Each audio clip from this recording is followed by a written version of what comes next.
Let's switch gears to malrotation. This isn't so much a problem with the enteric passage itself, but rather that it's mislocated within the abdominal wall. So here's a classic example. An infant is born, 3 weeks of age, could be older, and is brought to the emergency department presenting with bilious or dark green vomiting and abdominal pain. He gets an urgent upper GI contrast study which shows emptying of stomach contents into the right lower quadrant instead of across the ligament of Treitz. So, bilious emesis in any baby is concerning. Abdominal pain, and certainly when you see emptying of stomach contents into the right lower quadrant on the upper GI study, you know this child has malrotation. So what's malrotation? This is one of the most common causes of intestinal obstruction in infancy. It is a surgical emergency. These children may not go home and come back later. This presents as a volvulus.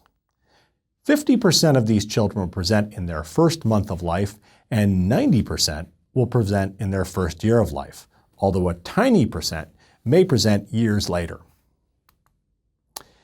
This is caused by an incomplete rotation of the gut during embryological development.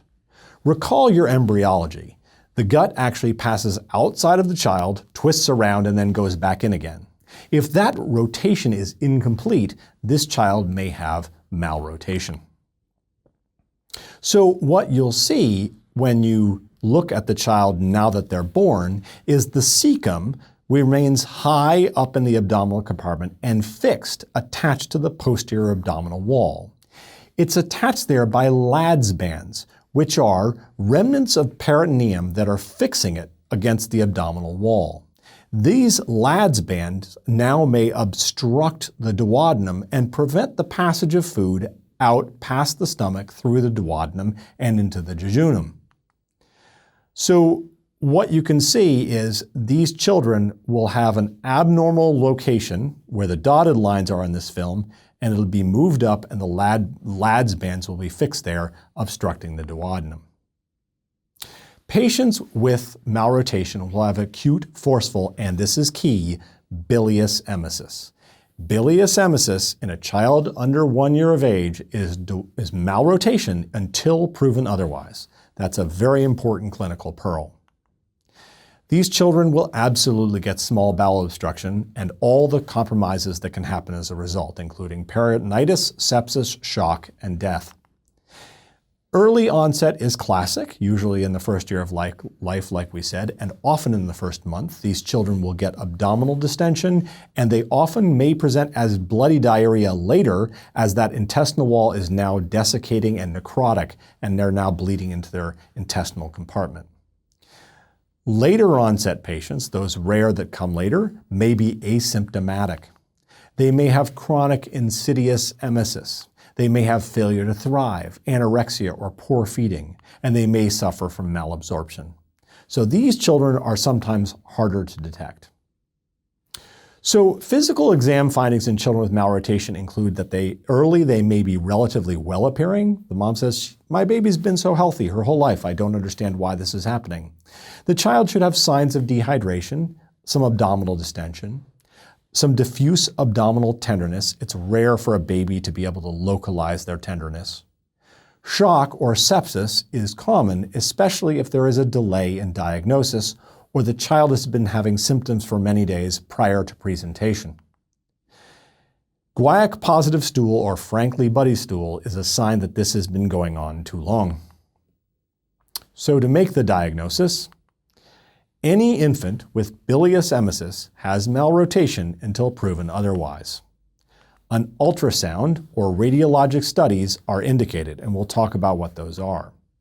And then we must do a surgical evaluation and a surgical correction for this problem.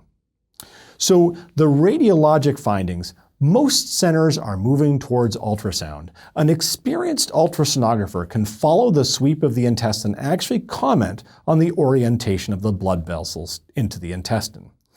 Keep in mind, if a child has malrotated essentially twice, the orientation of the blood vessels may still be normal, and then it will require understanding whether they followed the sweep of the intestine. It's important to speak with the ultrasonographer and determine exactly what they found in a case like this. If the ultrasonographer isn't sure, we would proceed to an upper GI. A plain film and an upright abdominal X-ray may show distended loops of bowels at air fluid levels, but is unlikely to make the diagnosis. What you can see here on the right side of your slide is an upper GI, and in this case, they did a small bowel follow-through. That is not necessary to make this diagnosis.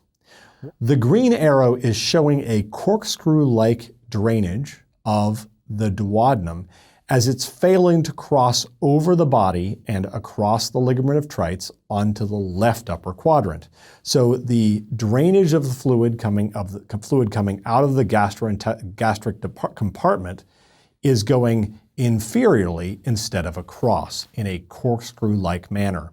This is classic for malrotation. You can see the duodenal contents are inappropriately located in the right lower quadrant instead of the left upper quadrant. So if we suspect a child has malrotation and we've shown it either on ultrasound or on upper GI, we now have to manage this patient. Critical is fluid resuscitation. These children are usually dehydrated, and we'll start with fluid resuscitation so that they're stable for surgery. We will also correct any electrolyte imbalances that might be happening. Broad-spectrum IV antibiotics will be indicated for septic patients, children who've gone on too long.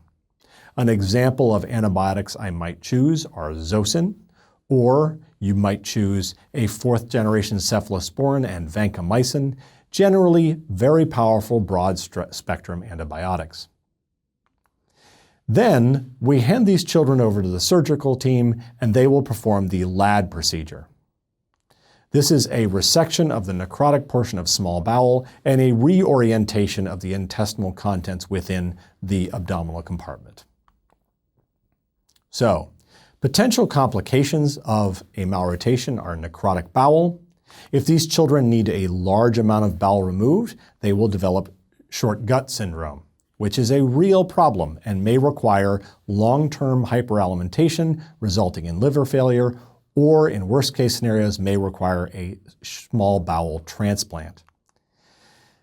Sometimes children postoperatively will develop adhesions, which can then later result in, again, a small bowel obstruction.